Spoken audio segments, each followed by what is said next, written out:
سرخط خبرها: احمد مسعود در تهران با طالبان مذاکرات نمی کند.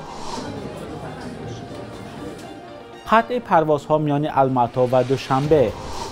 و در ترکمنستان میخواهند دروازه دوزخ را ببندند.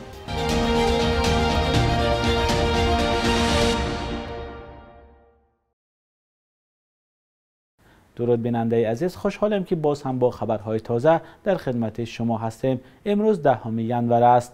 سخنگوی جبهه مقاومت در افغانستان میگوید در جریان سفر وزیر کارهای خارجه طالبان به تهران هیچ گفتگوی میان او و احمد مسعود در نظر نیست. پیشتر شبکه تلویزیونی افغانستان اینترنشنال از قبل منابعش خبر داد که احمد مسعود با امیرخان متقی در تهران دیدار میکند.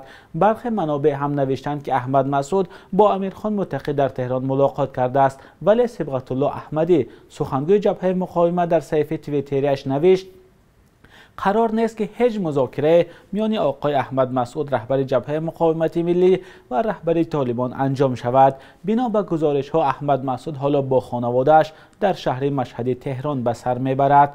نمایندگان طالبان روز 9 ینور با سفر در پایتخت ایران قرار داشتند و با نمایندگان ایرانی دیدار و گفتگو کردند. مقامات جمهوری اسلامی گفتند هدف از این سفر گفتگو در مسئله های اقتصادی و داد و گرفت با افغانستان بود. گروه طالبان از روز 15 آگوست اکثر قلمرو افغانستان را زیر دست گرفته حکومت خود را اعلان کرده است، ولی تا حال هیچ کشور آنها را به حیث رهبرانی نو افغانستان به رسمیت نشناخته است. جبهه مقاومت از نیروهای اصلی می باشد که ضد طالبان می جنگد. نیروهای اساسی جبهه در ولایت پنجشیر هستند. ضمناً گروه طالبان بازداشت فیض الله جلال استاد حقوق دانشگاه کابل و کارشناس مسائل سیاسی را تصدیق کرد. او از کمترین افغانستانی های می باشد که در داخل افغانستان حکومت طالبان را سخت تنقید می کرد. ذبیح الله مجاهد سخنگوی طالبان روز 9 ینور در صفحه‌اش در توییتر نوشته است که یک انسان متعصب با نام جلال برای تحریک مردم علیه نظام بازداشت شده است. نمایندگان طالبان که ماها باز نظارت بر افغانستان را در دست دارند برای سرکوب دیگرندشان تنقید می شوند. حسنا جلال دختر فیض الله جلال که در بیرون از افغانستان زندگی می کند روز 8 ینور به رادیوی آزادی گفته بود که پدرش را طالبان از خانه با خود بردند. این پروفسور دانشگاه کابل در 20 سال اخیر حکومت حامد کرزی و اشرف غنی دو پرزیدنت مورد حمایت کشورهای غربی را هم سخت تنقید می کرد. او سالهای طولانی از مهمان بحث‌های سرشمار تلویزیونی در افغانستان بود. گروهی از زنان با حمایت از او در کابل اعتراض کردند و صدای او را صدای مردم افغانستان خواندند. فعالان افغانستانی در شبکه‌های اجتماعی با حمایت از او معرکه راه اندازی کردند. سازمان‌های بین‌المللی دفاع از حقوق بشر بازداشت فیض الله جلال را محکوم کردند. پروفسور جلال ماه نوامبر سال 2021 در یک مباحثه مستقیم تلویزیونی در شبکه مشهور طلوع گروه طالبان را به انحصار یا مونوپولی قدرت و محدود کردن آزادی بیان متهم کرد. آقای جلال محمد نعیم سخنگوی طالبان را که نیز در این بحث شرکت داشت گوساله نامید که در افغانستان هم معنای ابله است و تحقیر شمرده می شود. این سخنان او بعد آن صدا داد که نعیم سالم بودن جلال را زیر سوال برد و ادعا کرد که او کمونیست است. در پی اعتراض ساکنان در قزاقستان پروازها میان دوشنبه و الماتا موقتا قطع شده است. رسانه‌های روسیه نوشتند فرودگاه شهر الماتا تا معتدل شدن وضع در قزاقستان بسته میماند.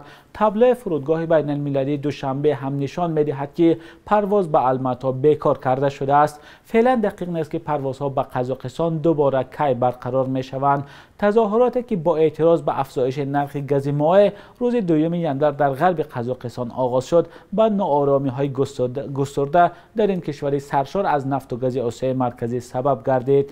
در نهایت نیروهای روسیه و کشورهای دیگری عضو سازمان پیمان امنیتی دست جمعی برای حل ناآرامی وارد قزاقستان شدند. تاجیکستان هم دهها نیروی خود را به قزاقستان فرستاده است. نیروهای روسیه و نیروهای کشورهای عضو سازمان پیمان امنیتی دست جمعی که با دعوت پرزیدنت قزاقستان قاسم جمعت توقیف به این کشور فرستاده شدند انشاءات استراتژیکی را در شهر الماتا و اطراف آن تحت نظارت گرفتند. در این باره فرمانده سازمان در قزاقستان اندری سردیوکوف اطلاع داد. با اطلاع این ژنرال روسیه نیروهای سازمان جابجا شدند و گفت نیروها تا کاملا آرام شدن وضع در قزاقستان میمانند. اطلاع رسمی درباره تعداد نیروها موجود نیست. رسانه‌ها از چند هزار نیروی سازمان خبر می‌دهند که بیشتر آنها از روسیه هستند. انتونی بلینکن وزیر کارهای خارجه آمریکا روز 7 ژانویه بار دیگر نگرانی واشنگتن را درباره تحولات قزاقستان و دخالت نیروهای سازمان پیمان امنیتی دسته‌جمعی بر رهبری روسیه در این کشور ابراز داشت. او گفت به نظر من مقامات و دولت قزاقستان قطعا توانایی مدیریت مناسب اعتراضها را داشتند، اما مشخص نیست که چرا آنها احساس کردند که به مداخله نیروهای خارجی نیاز هست. بلینکن در ادامه هشدار داد که یکی از درس‌های تاریخ اخیر این است که وقتی روس‌ها پای به خانت گذاشتند بیرون کردنشان بسیار دشوار خواهد بود. در پاسخ وزارت کارهای خارجه روسیه روز 8 ژانویه از تصمیم جایگیر کردن نیروهای سازمان پیمان در قزاقستان پشتیبانی کرد و آن را واکنش کاملا قانونی نامید. ترکمنستان تصمیم دارد دروازه کان بالا گشاده گاز را بندد که بیشتر از 50 سال است که در صحرای قرقم می‌سوزد و یک از جایهای دیدنی ترکمنستان برای سیاحان به حساب می‌رود. قربانگلی بردی محمدوف پرزیدنت ترکمنستان به حکومت کشورش روز 7 ژانویه دستور داده است که راه‌های خاموش کردن آتش را پیدا کنند. و در جلسه روز 7 ژانویه گفته است چند سال است که کان گاز می‌سوزد و به محیط زیست و صحتی مردم ضرر می‌رساند. و همچنین گفته است گاز طبیعی بیهوده صرف می‌شود که ممکن بود از وی درآمد به دست آورد. در این باره رسانه‌های ترکمنستانی خبر می‌دهند شاهم عبدالرحمانوف نایب سروزیر ترکمنستان دستور گرفته است که برای حل این مشکل عالمان و متخصصان خارجی را پیدا کند. کان بالا گشاده در شهرک درواز که میان مردم با نام دروازه دوزخ معروف است در مرکز صحرای قرقم جایگیر شده است. این کان 50 سال پیش روز زد. سال 1971 هنگام کافتن کان زمین فرو رفت و کارگران به طور معجزه‌ای از مرگ نجات یافتند. آن زمان عالمان پیش بینی کرده بودند که گاز چند روز می‌سوزد و خاموش می‌شود، اما درواز 50 سال است که بدون توقف می‌سوزد. نوع کرونا اومیکرون در جسم یک شهروند خارجی در ازبکستان آشکار شد. در این باره وزارت حفظ تندرستی آن کشور روز 9 ژانویه خبر داد. نوع اومیکرون در ماه دکبر سال 2021 در ایالات متحده، دانیا، کره جنوبی، بریتانیا، روسیه، اسرائیل، هلند، فرانسه، ژاپن و هند پهن شد. اومیکرون نسبت نوع‌های دیگری خاصیت زودتر پهن شدن را دارد. بعد ثبت این نوع کرونا ویروس، ازبکستان نظارت در مرزهایش و پوشیدن نقاب را در جاهای جمعیتی سخت‌تر کرده است.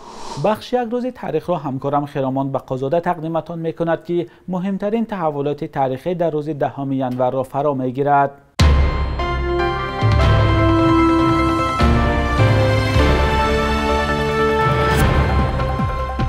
9 و 10 ژانویه سال 2009 آوازه به اساس زلزله صدها ساکن تاجیکستان را در سراسر کشور از خانه ها بیرون کشید و این مردم شب را در کوچه روز کردند.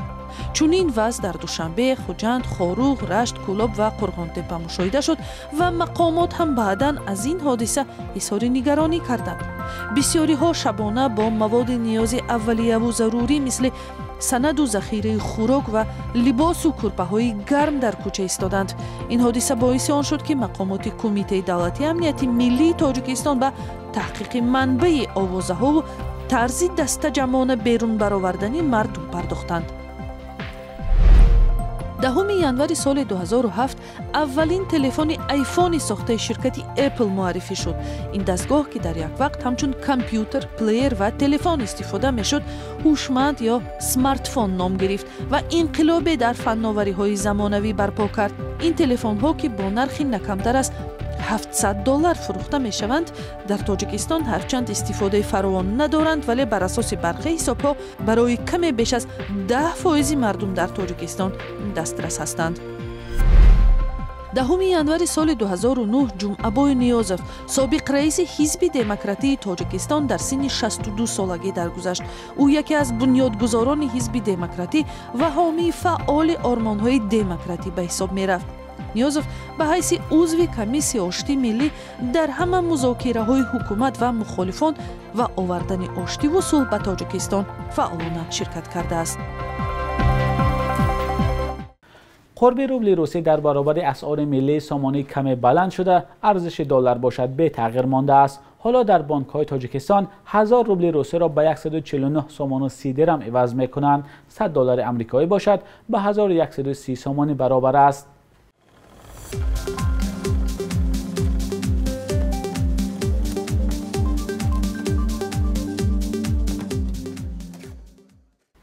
بیننده گرامی، تشکر که تا آخر برنامه ما را همراهی کردید. سامانه رادیوی آزادی با نشان آزادی.org با آخرین خبرها در اختیار شماست. خدا نگهدار.